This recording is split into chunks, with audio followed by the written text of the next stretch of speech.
Rajarajeshwari Nagar MLA Munirathna ಮೇಲೆ ಮೊಟ್ಟೆ ಎಸೆತ ಪ್ರಕರಣ ಈಗ ರೋಚಕ ತಿರುವು ಪಡೆದುಕೊಂಡಿದೆ.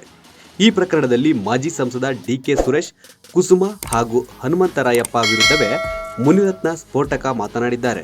ಹೌದು, ಮೊಟ್ಟೆ ಎಸೆತದ ಸಂಬಂಧ ಶಾಸಕ ಮುನಿರತ್ನ ನಂದಿನಿ ಲೇಔಟ್ ಠಾಣೆಯಲ್ಲಿ ಎಫ್ಐಆರ್ ದಾಖಲಿಸಿದ್ದಾರೆ.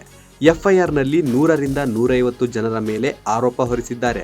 ಅದರಲ್ಲೂ ಪ್ರಮುಖವಾಗಿ ಬೆಂಗಳೂರು ಗ್ರಾಮಾಂತರ ಲೋಕಸಭಾ ಕ್ಷೇತ್ರದ ಮಾಜಿ ಸಂಸದ ಡಿಕೆ ಸುರೇಶ್, ಆರ್ಆರ್ ನಗರ ಕ್ಷೇತ್ರದ ಕಾಂಗ್ರೆಸ್ ಪರಾಜಿತ ಅಭ್ಯರ್ಥಿ ಕುಸುಮ ಹಾಗೂ ಅವರ ತಂದೆ ಹನುಮಂತರಾಯಪ್ಪ ಮೇಲೆ ಆರೋಪ ಮಾಡಿದ್ದಾರೆ. ನನ್ನ ಮೇಲೆ ಕೊಲೆ ಸಂಚು ನಡೆಸಲಾಗಿದೆ, ಹಿಂದೆ ಹಲವು ಬಾರಿ ಈ ರೀತಿಯ ಸಂಚುಗಳಾಗಿವೆ ಅಂತ ಆರೋಪಿಸಿರುವ ಮುನಿರತ್ನ ಕೇಂದ್ರಕ್ಕೂ ಪತ್ರ ಬರೆದಿದ್ದಾರೆ. ಪ್ರಧಾನಿ ಮೋದಿ, ಎನ್ಐಎ, ಸಿಬಿಐ, ಇಡಿ, ಕೇಂದ್ರ ಗೃಹ ಕಚೇರಿ, ಭಾರತ ರಾಷ್ಟ್ರೀಯ ಮಾನವ ಹಕ್ಕುಗಳ ಆಯೋಗಕ್ಕೆ ಕಂಪ್ಲೇಂಟ್ ಕೊಟ್ಟಿದ್ದಾರೆ.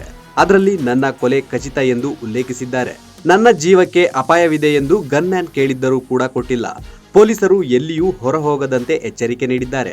ಆದರೆ ನಂದಿನಿ ಲೇಔಟ್ ವ್ಯಾಪ್ತಿಯಲ್ಲಿ ಲಕ್ಷ್ಮೀದೇವಿ ನಗರ ವಾರ್ಡ್ನಲ್ಲಿ ಕಾರ್ಯಕ್ರಮ ಮುಗಿಸಿ ಬರುವ ವೇಳೆ ನನ್ನ ಮೇಲೆ ಮೊಟ್ಟೆಯಿಂದ ಹಲ್ಲೆ ನಡೆದಿದೆ ಎಂದು ದೂರಿನಲ್ಲಿ ಉಲ್ಲೇಖ ಮಾಡಿದ್ದಾರೆ.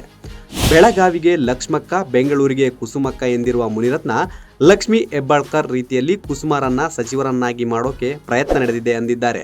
ಅಲ್ಲದೆ ಮೂಡಾ ಪ್ರಕರಣದಲ್ಲಿ ಸಿದ್ದರಾಮಯ್ಯ ರಾಜೀನಾಮೆ ಕೊಟ್ಟು ಜೈಲಿಗೆ ಹೋಗ್ತಾರೆ, ನಂತರ ಡಿಕೆ ಮುಖ್ಯಮಂತ್ರಿ ಆಗ್ತಾರೆ, ಆ ನಂತರ ನಮ್ಮ ಅಣ್ಣ ಏನ್ ಬೇಕಾದ್ರೂ ಮಾಡ್ತಾರೆ ಅಂತ ಮುನಿರತ್ನ ಬಾಂಬ್ ಸಿಡಿಸಿದ್ದಾರೆ. ಲೇಟೆಸ್ಟ್ ಹಾಗೂ ಇಂಟ್ರೆಸ್ಟಿಂಗ್ ಸುದ್ದಿಗಳಿಗಾಗಿ ಬಾಸ್ ಟಿವಿ ಕನ್ನಡ ಚಾನೆಲ್ನ ಸಬ್ಸ್ಕ್ರೈಬ್ ಮಾಡಿ. ಹಾಗೆಯೇ ಬೆಲ್ ಐಕಾನ್ ಪ್ರೆಸ್ ಮಾಡಿ. ಇದರ ಜೊತೆಗೆ ಫೇಸ್ಬುಕ್, ಇನ್ಸ್ಟಾಗ್ರಾಮ್, ಎಕ್ಸ್ ನಲ್ಲೂ ಮಿಸ್ ಮಾಡದೆ ಫಾಲೋ ಮಾಡಿ.